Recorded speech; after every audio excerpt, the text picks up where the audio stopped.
The courthouse doors creak open. A heavy silence hangs in the hallway, broken only by the shuffle of footsteps. The case has drawn attention far beyond the family itself. Neighbors, reporters, even strangers fill the pews, each waiting to see the Browns walk into the room. Whispers echo through the air like a tide rushing back and forth, everyone hungry for what this trial will reveal. Kody enters first. His jaw is tight, his eyes darting back and forth, and for once his charisma seems dimmed. He tugs nervously at his tie, wearing a suit that feels more like a cage. For decades, he could control the room with his voice and presence. But here the judge holds that power. Here, charm is no shield. Meri walks in next, not at his side, but across the aisle. Her steps are slow, deliberate, her gaze refusing to meet his. She does not sit with him. She takes her place on the opposite bench, a statement before a single word has been spoken. Every movement is loaded, every glance unspoken but sharp. Christine follows, face steady, but eyes brimming with unspoken rage. She looks forward, never once tilting her head toward the man who for years demanded loyalty while giving little in return. Her hair is tied back, her documents clutched in her arms as if they are a sword and shield. Janelle enters quietly, like always, but there's a strength underneath her calm. She doesn't need to announce herself. The fact that she's here, sitting not beside Kody but opposite, tells the audience enough. And then Robyn. Though her eyes seem wet with tears, she walks straight into her seat on Kody's side, her body angled closer toward him as if by muscle memory. She takes his hand briefly, then releases it, aware of the people watching. Her presence is a reminder that the line in the sand is drawn. He is no longer husband to 4. He now carries only one beside him. The judge steps in. The sound of the gavel pounds once through the chamber, and all conversation dies. The room feels smaller, the air tighter. What began as family discussions around a shared kitchen table has grown into a public battle under fluorescent light, with law books stacked against them. The prosecuting attorney reads the case summary aloud. Words like fraud, mismanagement, emotional damages, and breach of trust fill the space. These are not words of family. These are words that strip intimacy into legal terminology, dismantling decades into exhibits and statements for the record. The audience leans in, shocked. The family sits stoic, but their bodies betray them. Janelle grips her knees too tightly. Christine taps her foot. Robyn's lips quiver. This is not simply about property or money. It's about betrayal. It's about power. It's about 4 women deciding they will no longer be silenced, even when speaking means airing wounds so deep they cut through bone. The first witness is called. It is not Christine, not Janelle, not Robyn. It is Meri. She stands slowly, steadying herself, her eyes burning not at Kody, but at the crowd watching. She swore once that she would never turn against him publicly, that loyalty was her duty. But today she raises her chin high and whispers to herself before stepping toward the stand. No more silence. The courtroom tilts. Kody blinks in disbelief. He expected Christine to strike first, not Meri, the one who for so long had been dismissed, ignored, and set aside. Suddenly, this trial shifts before it has even begun. The first pieces of truth have begun to crack through the walls of loyalty. What comes next will tear the whole foundation apart. Meri places her hand on the Bible, her voice steady as she swears the oath. The courtroom is still, every ear poised for her words. For years, she has been the quiet one, the one pushed aside, the one branded as indecisive. Kody always assumed she would never act against him. But her presence here says otherwise. She leans forward, speaking directly into the microphone. Her words start soft, but they carry weight. She explains how over time, she discovered attempts by Kody to restructure family property. Hidden paperwork, legal maneuvers designed to sideline her, leaving her with nothing in the event of separation. What shocks the courtroom is not only the claim, but the evidence. She produces documents she says were given to her by a source she trusts. The papers show Kody attempted to transfer assets into accounts tied only to Robyn. The audience audibly gasps. Kody shifts uncomfortably, his jaw tightening as he tries to keep calm. His attorney leans over, whispering rapidly, "But it's clear the damage is already done." Christine raises her eyebrows with a faint smirk, the first visible crack of satisfaction she's shown since entering the room. Janelle lowers her head, almost ashamed but not surprised. Robyn grips her hands together, mouthing words under her breath, silently pleading for this storm to stop. The judge pauses, reviewing the initial set of exhibits, then signals for Meri to continue. She does not waver. Her voice grows sharper, angrier, as years of neglect spill through each sentence. She describes being isolated, being emotionally cut off, treated more like a burden than a partner. For once, her pain is not private. For once, the world hears it. Kody's face reddens. He shakes his head, muttering under his breath, but the court reporter records it all. The image of the once steady, confident patriarch is fading. This is not the smiling man who once boasted control of his family on screen. This is a man cornered. Then Meri drops something that no one expects. She admits she hired a private investigator months before the separation, long before rumors swirled online. Gasps ripple across the pews once more. She hired someone to follow documents, to monitor accounts, to record transactional trails that link directly back to Kody. For years, she was silent. Now her silence has become strategy. Kody slams the table. His attorney shushes him, urging him to sit back, warning that his reaction adds fuel to the testimony. But Kody cannot contain it. He points toward Meri, his voice nearly breaking. "You're twisting everything. This is lies. You know it." The judge immediately strikes the outburst, warning him strongly. The courtroom grows tighter, the lines drawn clearer. This is not simply testimony. This is a public dismantling. A once united family begins to disintegrate piece by piece before strangers, attorneys, and reporters scribbling every word. Meri closes her statement with a final icy note. "For years, I was told to be quiet to protect the family, to protect him. Today, I choose the truth." Then she places down a file of evidence with an audible thud against the wooden desk. That sound rings into the silence like a hammer striking steel. The judge calls for a short recess. The audience murmurs, everyone turning to one another in disbelief. For 10 years, they watched the Browns market unity. Today, live in court. Unity is dead. Secrets are no longer whispers in private rooms. They are weapons in open court, and the first strike has already landed. The gavel strikes again. The courtroom reconvenes, and the energy in the room has changed. Meri's words still hang heavy in the air, but now everyone's eyes shift to Christine. The clerk calls her name. She rises, shoulders squared, a fire brimming beneath her calm expression. She carries a binder to the stand, holding it tight against her chest, the way a soldier carries a weapon. She raises her hand, takes the oath, and then sits. For a moment, she says nothing, simply adjusting the microphone, scanning the courtroom. Then she looks directly at Kody. That look sends a chill through the silence. Everyone knows something dangerous is about to be said. Christine begins by recalling the promises Kody once made. Promises of equality, respect, trust. Her voice catches, but only for a second. Then it sharpens, cutting through the room like glass. She speaks about lies hidden in plain sight, about how his words often concealed choices already made, about how she begged him for partnership, for closeness, only to be brushed aside while his attentions narrowed elsewhere.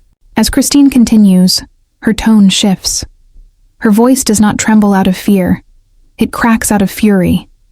She lays out records she'd kept, journals detailing conversations, financial notes, receipts that tell a story beyond numbers. Each one builds the image of a man who talked about unity while quietly tethering resources to himself and Robyn. The effect is crushing. This is no longer just Meri versus Kody. This is a pattern, a larger mosaic now being assembled piece by piece in open court. Kody squirms. His arms fold tighter. His mouth shifts from forced smirks to clenched teeth. He looks across the aisles, as though trying to find one steady ally. But faces remain stone. Robyn's eyes blur with tears, her hands gripping her chair, caught between loyalty and shame. Christine takes a deep breath and drops her sharpest testimony yet. "When I left, I didn't leave for freedom. I left because staying meant shrinking into silence forever. And now I have proof that silence was not weakness. Silence was my way to survive until I could speak. The room exhales at once. Shutters click from the press row. Even the bailiff blinks, almost startled at the weight of the words. For viewers who tuned in to watch family drama, they now realize they are watching a public dissection of decades of disillusionment. Then Christine says something that tilts the trial even further into chaos. She reveals that years ago, she uncovered a set of hidden bank accounts Kody used privately, disguised under different extensions of family businesses.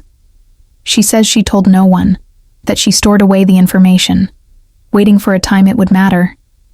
That time is today. Gasps ripple again through the crowd. Meri stares wide-eyed. Janelle nods slowly, as if quietly confirming she suspected something all along. Robyn shakes her head, whispering under her breath. But Christine does not stop. The judge raises an eyebrow, signaling the clerk to mark the documents as potential evidence. The stack Christine brought is thick, heavier than expected. The sound of each page dropping into the record feels like another nail driven into the coffin of the man once at the center of it all. Kody's attorney moves to object, claiming fabrication, but Christine is ready. She cuts clean, her voice echoing strong. I lived in that house. I saw what he spent, what he hid, what he denied. You can object again and again, but the numbers will not lie. The attorney sits back, defeated in the moment, knowing the paper trail has life of its own. The judge nods, addressing Christine with measured seriousness, asking if she's prepared to swear the records are accurate and authentic. Christine raises her chin. Yes. Silence rings so heavy you could catch it in your hand. For 13 seasons, people watched her voice struggle behind smiles. Today in court, that voice is unshakable. This is no longer a story about a husband and 4 wives. This is now a trial about loyalty, deception, and how far people are willing to go when the mask finally falls. The judge signals for recess once. Again, his gavel striking but even dismissed, no one leaves the room. Everyone knows the air is too thick, the drama too electric. Every head turns toward Janelle. She hasn't spoken yet, but her downcast eyes and the rigidity in her hands suggest when she does, the next set of words might cut deeper. And if Christine's testimony burned the foundation of trust, what Janelle is about to reveal may reduce the rest to ashes. The bailiff calls Janelle's name. Her walk to the stand is quiet, unhurried, almost mournful. She sits carefully, taking her time to swear the oath. For years, she has been seen as the grounded one, the rational one, the peacekeeper who stayed out of drama. But when she lifts her eyes toward the judge, there's a heaviness there, as though the mask she has worn for decades is finally slipping. The prosecutor steps forward, framing her as a witness who can clarify discrepancies in the financial records. At first, her answers are measured, cautious, filtered through careful neutrality. But then, pressed directly about her knowledge of undocumented transactions, her shoulders slump. She takes a breath that seems to last a lifetime. The courtroom leans forward. Janelle admits, in a voice trembling yet firm, that she once signed off on financial transfers for Kody. Transfers she did not fully agree with, but enabled in the hopes of preserving peace. Her words hang like smoke in the air, choking the silence. I thought if I signed, she says, pausing, steadying her breath, then maybe he wouldn't cut me out completely. Maybe he would still hear me. Maybe the rest of us would still matter. Her hands tremble as she speaks, but her eyes never shift away from the attorney. The room reacts instantly. A low murmur swells across the pews. Christine's mouth parts slightly in shock. Meri's eyes narrow, realizing she was not as alone as she once believed in suspecting the shifting of money. Even Robyn covers her mouth, unable to mask her horror. Kody seizes the moment, sitting taller, his stare burning into Janelle. See? She knew. She was there. This isn't mine alone, he blurts out in a hoarse tone, desperate to claw back some credibility. His words are quickly struck from the record, but they land in the minds of everyone present. Suddenly, it's no longer just his hands stained with deception. Christine shakes her head gently, in disbelief, almost wounded. She had taken the stand believing her strength stood alongside Janelle's solidarity. But now the ground between them fractures. The courtroom becomes not simply Browns versus Kody. It becomes Browns against each other. Janelle presses on, her composure strained but steadying with every word. She explains how she allowed herself to believe that silence bought stability. She admits that in doing so, she became complicit in hiding truths that deserved to be exposed. Her voice cracks. I knew it was wrong. I told myself I was protecting the family, but I was lying to protect my own place in it. It is a confession heavy with guilt. For the first time in the trial, tears roll down Janelle's face. No outburst from Kody this time. No gavel required. The pain in her words silences even him. The prosecutor presses further, asking her to clarify whether Kody coerced her or if she acted willingly. She stares down at her hands before answering. Finally, she lifts her chin. He didn't put the pen in my hand, but he put me in a corner where I thought signing was the only choice. The judge nods slowly, absorbing the contradictions, then instructs the clerk to admit her signed transfers into the record. The stack is smaller than Christine's, but devastating nonetheless. It proves Kody did not act in isolation. It proves he had cover from the very people who are now blaming him. And in that single strike, the tension in the room twists violently. The audience is no longer looking only at Kody as the architect of betrayal. They are staring at Janelle, the calmest of the wives, now revealed to have been both enabler and opponent. The air is nearly unbearable. The press scribbles endlessly. Reporters' eyes widen, jaws tight, sensing the story has doubled in complexity. Christine avoids eye contact with Janelle. Meri looks both betrayed and vindicated at once.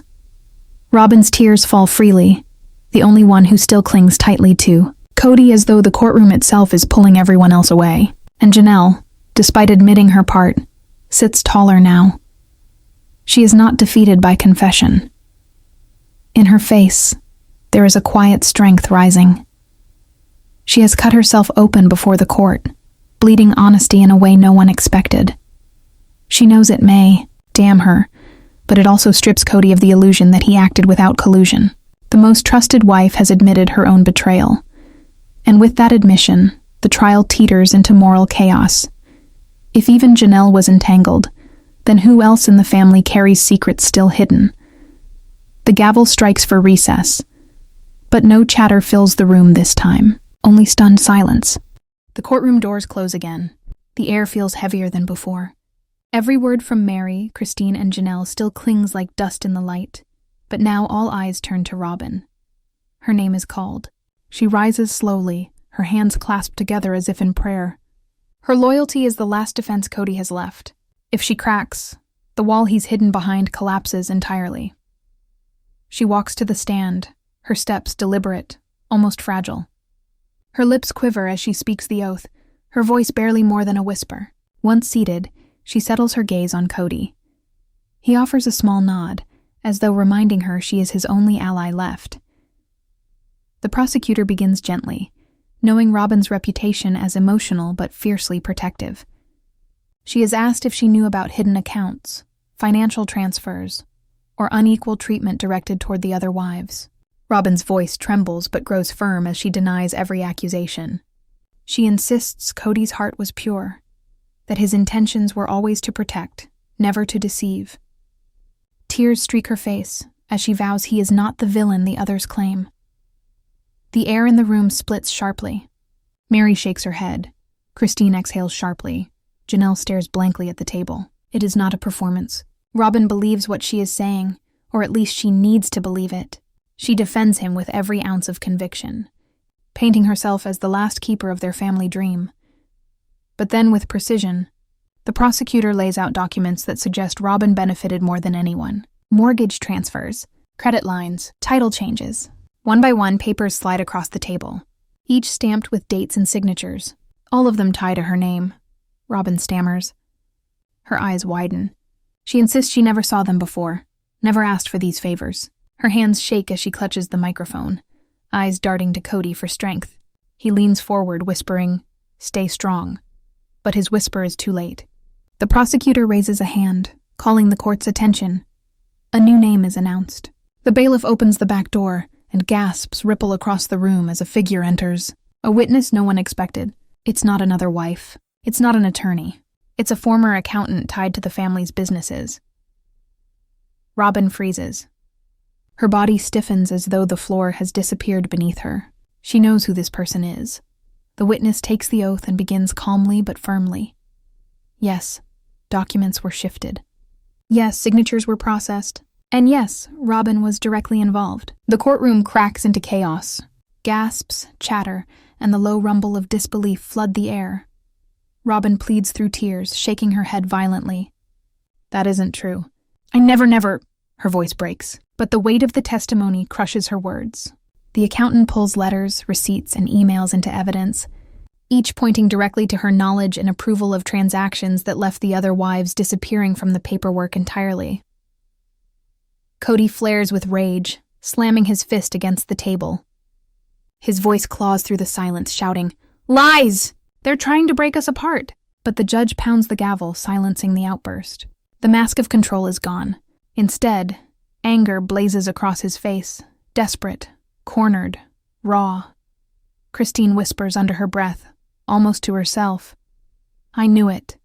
I always knew. Meri tilts backward, shock layered with a bitter laugh. For her, this isn't surprise. It's confirmation. And Janelle covers her face, unable to bear the sight of Robyn unraveling on the stand. The judge urges order, his voice sharp and commanding. Reporters scramble, their pens like weapons across paper, sensing this is the turning point that will grip tomorrow's headlines. Robyn's voice dwindles, despair choking her sentences. She insists her loyalty was love, not conspiracy. But to the eyes staring back at her, it no longer matters. Loyalty has blurred into advantage, love into profit. The judge calls for recess once more, this time longer, to allow the attorneys to review the bombshell evidence. The courtroom erupts into chatter as people rise, some shaking their heads, others craning for a better look at the documents. Robyn stays seated, her hands covering her face, sobs quiet but piercing in the silence that slowly overtakes the bench. Kody puts a hand on her shoulder, but even that gesture feels hollow, less like comfort, more like desperation. The family once built on shared faith and promises has now splintered into accusations of fraud and betrayal, and the last ally Kody thought he had may not be able to hold him up at all. The clerk calls the next witness. The shuffle of shoes echoes as the door opens. It's no longer a wife walking in. It is one of the adult children. The room stills, the air grows tense, and the weight of the moment presses down on everyone. The child takes the stand, their face pale but composed.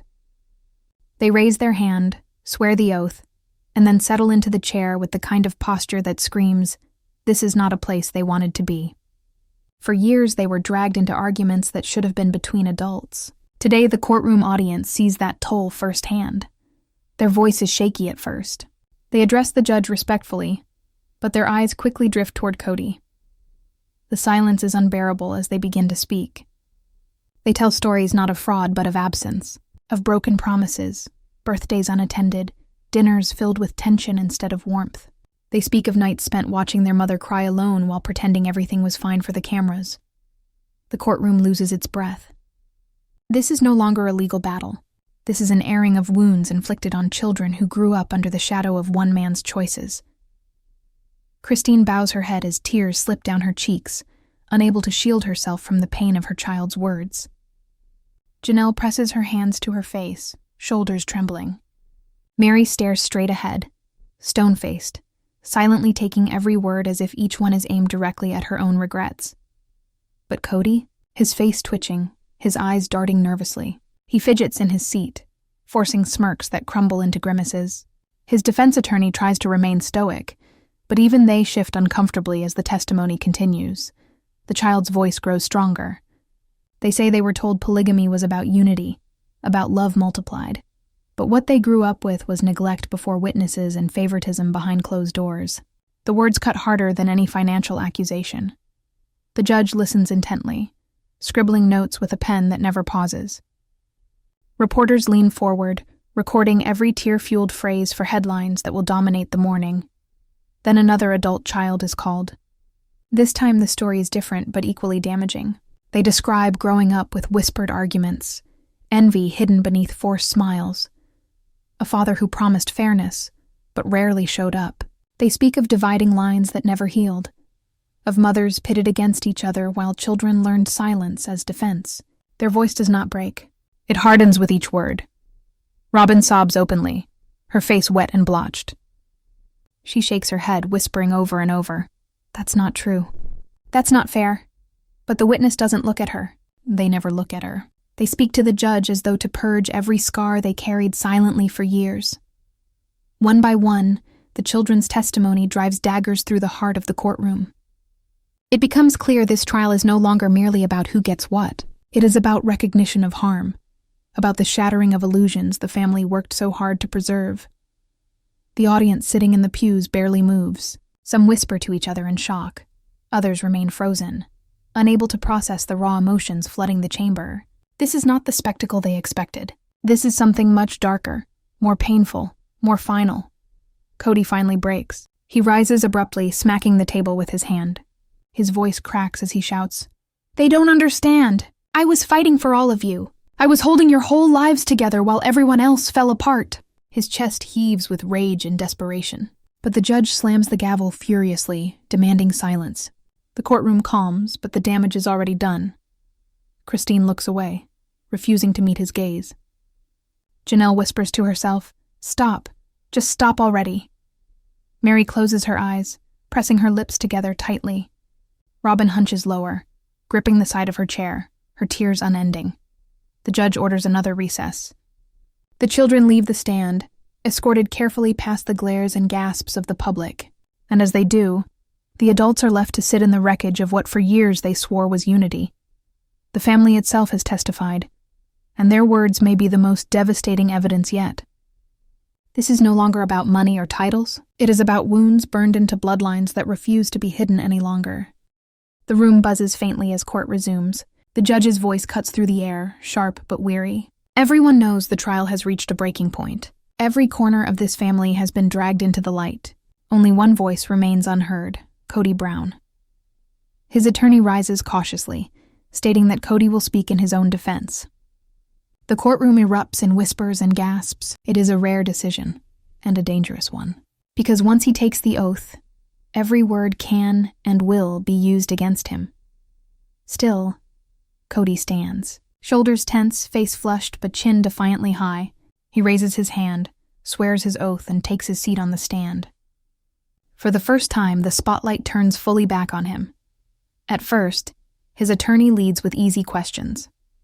Kody speaks loudly, voice resonant, as if returning to the role he was accustomed to for years, the confident patriarch, the man who believed he could guide the narrative with energy and charm.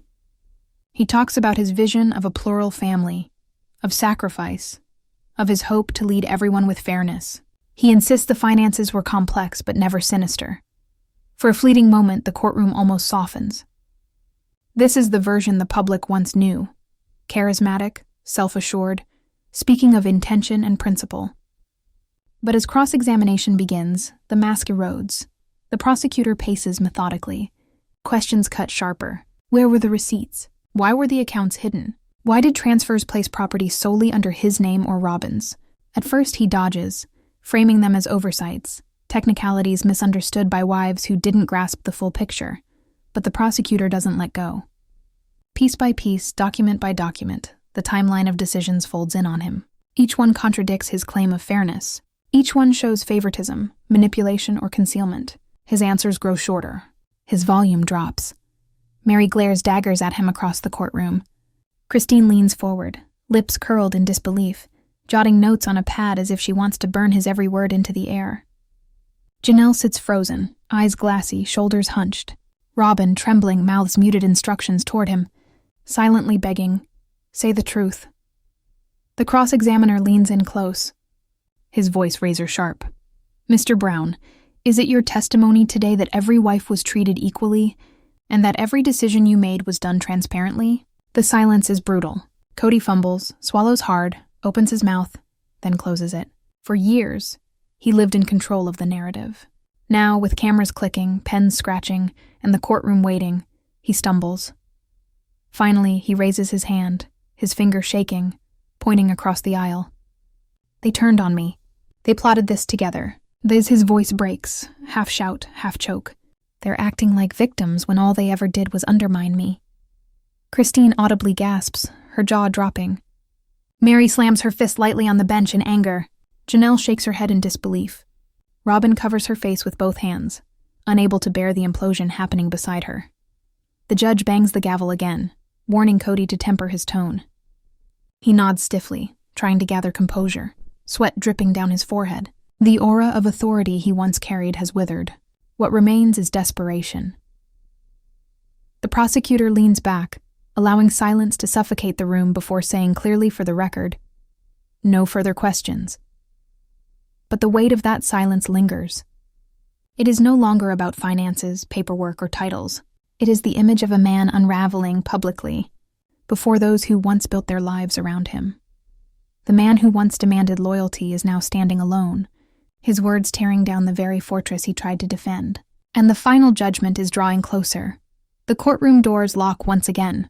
The judge re-enters, his black robe heavy in the fluorescent light. The whispered chatter that swelled during recess falls silent at the sharp crack of his gavel. Every eye stares forward. Every body tenses. The weight of the weeks-long trial hovers thick in the air. The wives have spoken. The children have spoken. The secrets are no longer hidden. And Kody, once the voice of control, sits diminished, shifting in his chair, eyes glassy but defiant. The judge begins with a low, steady voice, recapping the trial for the record. He speaks of documents revealed, financial maneuvers exposed, testimonies given by the wives and the children. Each word sounds like a nail driving into a coffin. The courtroom listens, breathless. Meri watches the bench with unbroken focus, her hands clasped tightly together, her lips pressed into a thin line as though bracing to let years of pain finally rest. Christine sits upright, defiant, almost daring the judge to speak the truth she's known all along. Janelle leans forward, quiet, her face streaked from earlier tears but her chin set firmly. Robyn clutches a tissue, her entire body trembling as her eyes dart back and forth between Kody and the judge, praying for some kind of mercy. And then the words come. The judge rules that evidence shows clear mismanagement and fraudulent transfers of assets. He states that Kody abused his role as head of household for financial consolidation, favoring one wife while depriving the others. The wives will retain equal shares of the estate they built, with assets to be divided under court supervision. Moreover, the hidden accounts, funneled through business names, are to be handed over for investigation. The gavel strikes. Gasps and murmurs ripple instantly through the crowd. Christine exhales sharply, her hand clutching her chest as though the weight of years has finally been lifted. Meri covers her mouth, her body shaking, no longer from fear but from the brutal release of truth long denied. Janelle lets out a single sob, then steadies, nodding to herself, as if saying finally, but Robyn collapses in tears. She clutches Kody's arm desperately. He, however, is rigid, his face frozen in a mixture of shock, humiliation, and simmering rage. His lips curl slightly as if holding back words he knows will cost him more if he speaks. The judge's final order strikes harder than any financial ruling. This court recognizes the emotional damages suffered across this family, and it acknowledges the testimony of the children. No judgment can undo the years already lived. But let the record show the truth has been spoken. You could hear a pin drop. Every camera flash feels like lightning in the chamber. The wives sit rigid, the children at the back bow their heads, and the reporters' pens move with relentless speed. For years, the Browns claimed unity. For years, they fought to prove love was multiplied, not divided. Today, the facade crumbles. The judge steps down, leaving the gavel as the final echo. The courtroom begins to stir, but the family doesn't move yet. They sit in silence, as though stunned by the finality of what's been said. Meri finally stands, steady, and walks out without a glance behind her. Christine follows, her shoulders back, her stride strong.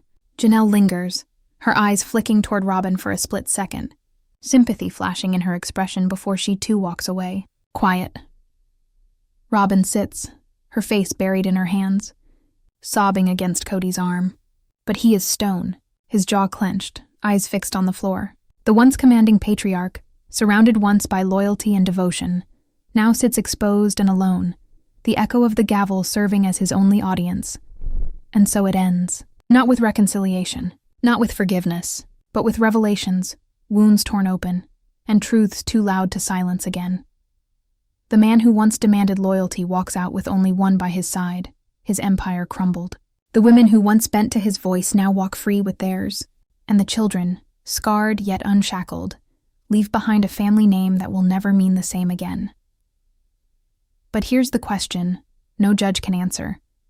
When a family breaks this publicly, who actually wins? Was it Meri, who armed herself with evidence? Christine, who burned the illusions with receipts? Janelle, who confessed and freed herself?